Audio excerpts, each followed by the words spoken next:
Today we will discuss our new chapter. It is about Fourier sequences, right? तो what is a Fourier sequence? तो अभी तक हमने ये पढ़ा था कि रैशनल नंबर जो होता है बेटे उसको हम किस तरह से रिप्रेजेंट करते हैं। तो क्वेश्चन आता था दो इंटीजर्स का, राइट, ए over B rational number. Real number सारे तो रैशनल नहीं होते, दो तरह के होते हैं ना रियल नंबर्स में, राइट। तो हमें पता है कि रियल नंबर दो तरह के हो सकते हैं, या वो रैशनल फॉर्म में आएगा या फिर वो इररेशनल फॉर्म में आएगा, राइट। तो रैशनल नंबर जब हम निकालते थे ए ओवर बी तो इनकी जीसीडी हम देखते थे कि वो इट शुड बी 1, राइट, तभी वो रैशनल आएगा। फिर हमने इसको रिड्यूस्ड फॉर्म में भी कर सकते हैं या लोवेस्ट फॉर्म में भी। तो अब जो हमारा करंट चैप्टर है वो है तो नंबर्स के ऊपर ही, नो डाउट, बट वो नंबर्स सीक्वेंस को एक फॉलो कर रहे हैं। तो सीक्वेंस हमें पता था कि कैसे बनता था सीक्वेंस। हमने सीक्वेंस और सीरीज़ बड़ी अच्छी तरह से करी हुई है ग्रेजुएशन में। तो हमने बोला था कि सीक्वेंस जो है वो किसी पर्टिकुलर रूल को फॉलो करता है फंक्शन, ठीक है। तो जिसमें डोमेन जो है वो सेट ऑफ नेचुरल नंबर्स आती है, राइट। तो रेंज के ऊपर जो था वो कोई भी कंडीशन नहीं थी, पर एक पर्टिकुलर रूल को वो फॉलो कर रहे थे जिसमें डोमेन क्या आ रही थी, नेचुरल नंबर्स। तो ये हमारा सीक्वेंस था, राइट। तो अब जो हमने फेरे ने दिया टर्म, इट्स अ फेरे सीक्वेंस, वो किस तरह से बनेगा। वो कहता है कि सपोज करो हमारे पास बहुत सारी फ्रैक्शंस आ रही हैं बिटवीन 0 and 1।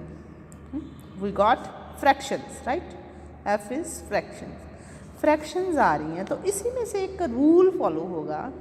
तो वो रूल क्या है, तो सपोज़ कहता है कि जो जो फ्रैक्शंस आ रही हैं उसको अगर हम एफ एन से डिनोट करते हैं, तो अब हमने इनको लिखना किस ऑर्डर में है, असेंडिंग ऑर्डर में लिखना है, राइट। तो डिनोमिनेटर जो आपके पास आ रहा है it should be less than equals to N. जब फ्रैक्शन लिखेंगे तो फ्रैक्शन में N should be less than, denominator should be less than equals to N, या उसके बराबर होएगा या उससे छोटा, और असेंडिंग ऑर्डर में हमें ये सीक्वेंस फॉलो करना है। सपोज 0 और 1 के बीच की फ्रैक्शंस लेनी थी ना हमने, किस तरह से लिखी जाएगी। सपोज F1 है, F1 का मतलब क्या हो गया, F1 0 और 1 के बीच की फ्रैक्शन लेनी थी, 0 ओवर डिनोमिनेटर इससे छोटा 0, राइट।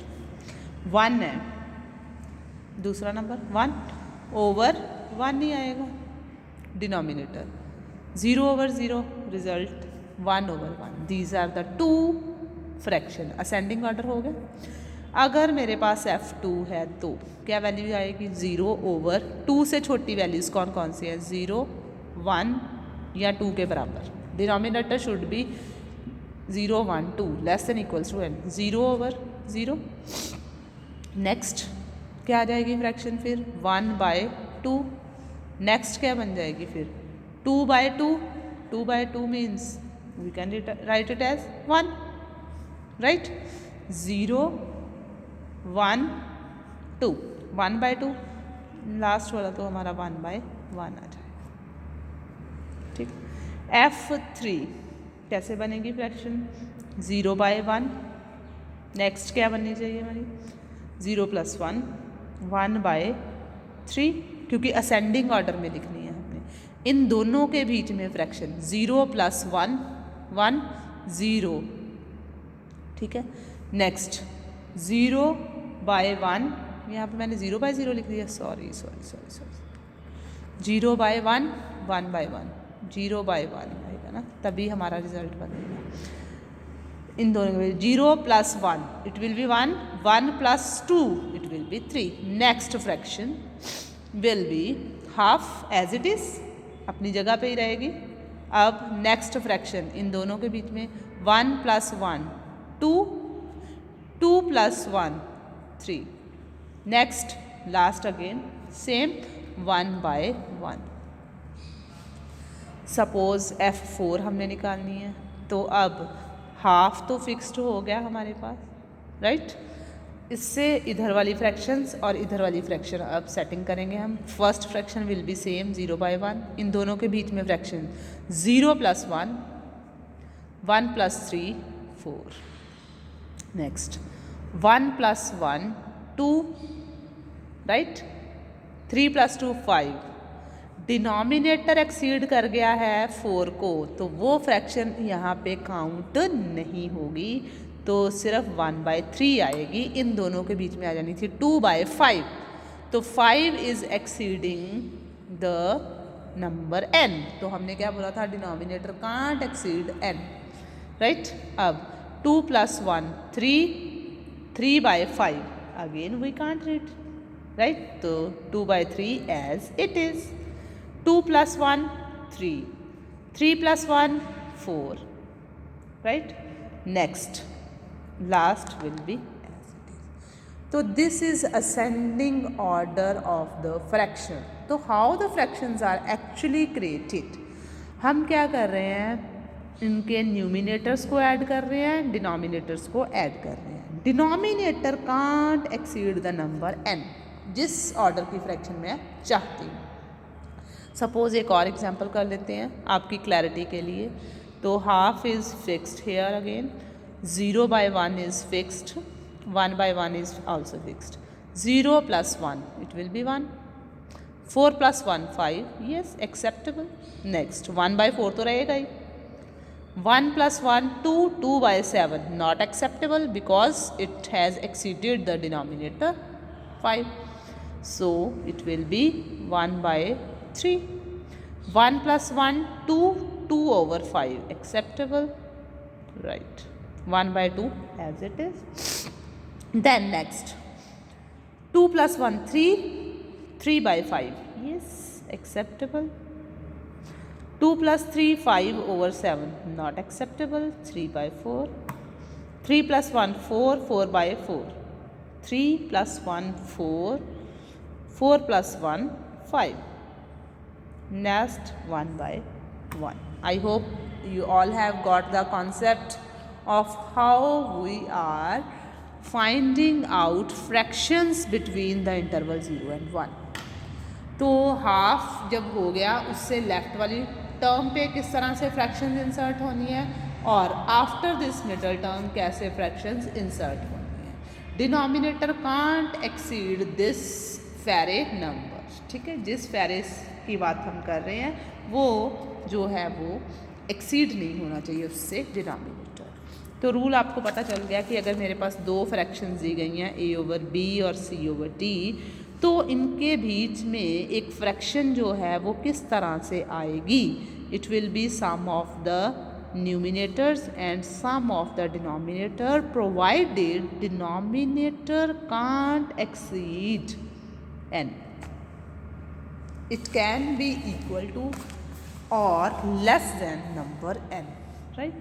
तो अब इसके ऊपर हम थ्योरम करेंगे कि अगर मेरे पास दो रैशनल फ्रैक्शंस दी गई हैं तो mediant value will lies between them. Mediant जो है वो इससे बाहर नहीं हो सकती ना इससे बाहर हो सकती है, it should be between these two fraction it, right.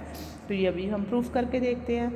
अब दो फ्रैक्शंस दी है, अभी हमने बोला कि असेंडिंग ऑर्डर कर रहे हैं, तो ऑब्वियसली फिर a/b लेस देन होगा c/d से। तो साथ ही हम एक कंडीशन ले लेते हैं कि इनकी जो क्रॉस मल्टीप्लिकेशन है BC - AD वो क्या आ रही है, पॉजिटिव आ रही है, right. BC - AD is positive. Now mediant of these two fraction will be, mediant क्या रहेगा, a/c + b/d, this will be our mediant, right, mediant. अभी हमने क्या प्रूफ करना है, ये जो मीडियंट है it should be less then c/d and greater than a/b। If it is less than c/d तो इसका डिफरेंस जो है वो क्या होना चाहिए, वो चेकआउट करते हैं अभी हम लोग, ठीक है। सिमिलरली इसका distance it should be less then like this, तो बड़ा नंबर c/d है, ऑपोजिट साइन होने चाहिए, यस लाइक दिस। एलसीएम लेंगे, प्रूफ करेंगे कि क्या रिजल्ट हमारे पास आ रहा है। एलसीएम ले लोगे आप लोग, -AD - CD plus BC plus BD over D times B + D, right, यही रिजल्ट आएगा हमारे पास। आई थिंक कुछ cancel, AD - CD BC BD, ठीक है, BC + BCD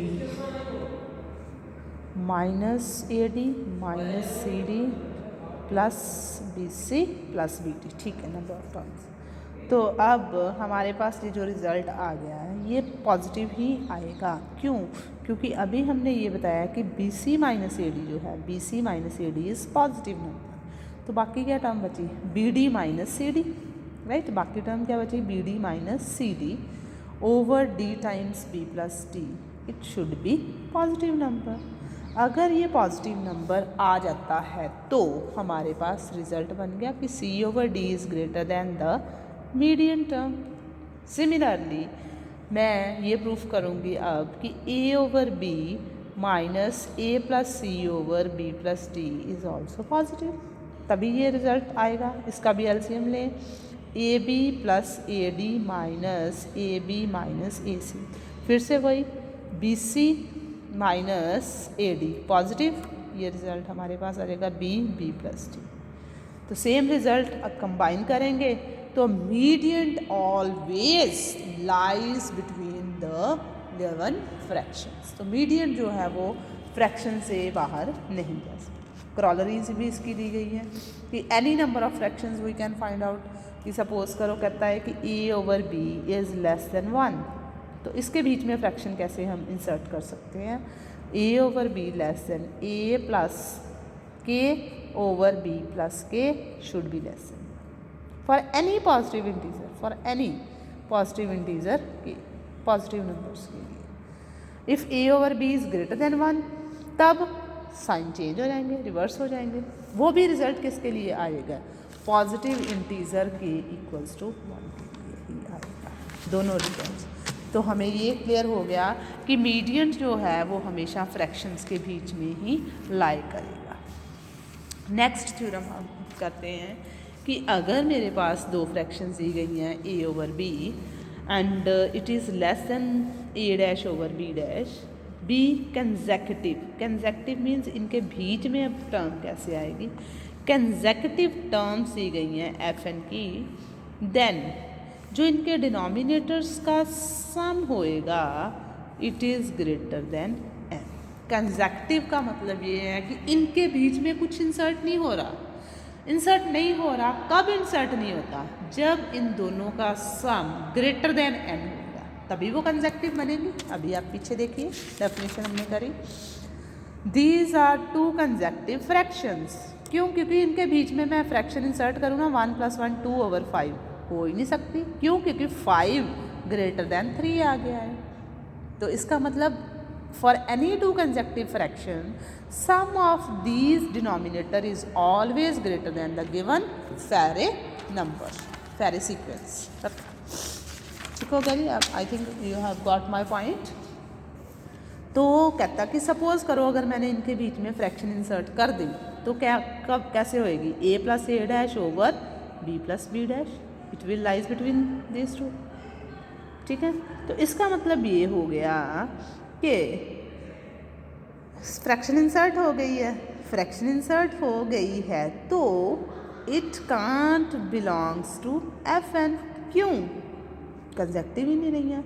इसका मतलब ये हुआ कि ये जो आपने मीडियन इंसर्ट करा था it should be either greater than 1 और second option either it will be greater than 1 और second option denominator should be greater than n।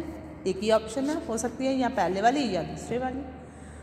But अगर A/B लेस देन था A'/B' से, राइट, और इट इज़ लेस देन और equals to 1, क्योंकि सारी fraction किसके बीच में लाई करी थी? 0 और 1 के बीच में। मैक्सिमम वैल्यू इसकी 1 नहीं हो सकती है। तो अगर ये 1 के इक्वल आ जाती हैं तो पॉसिबिलिटी क्या है? A लेस देन B हो, तभी ये पॉसिबल है।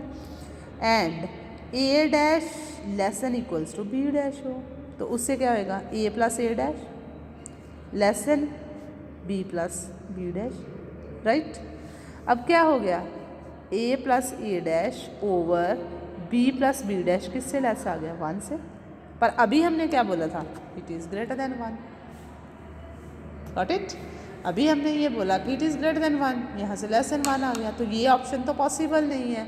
कॉन्ट्राडिक्शन आ गई तो कौन सी सही हुई, B plus B dash must be greater than N, तो B plus B dash should be greater than N होना चाहिए हमारे पास। तो यही हम प्रूफ करना चाहते थे कि दो कंसेक्टिव फ्रैक्शन के बीच में मैं कुछ भी मीडियंट वैल्यू इंसर्ट नहीं कर सकती। क्यों नहीं कर सकती, क्योंकि उनके डिनोमिनेटर्स का सम जो होता है वो एक्सीड कर जाता है एन, इसीलिए। ठीक है।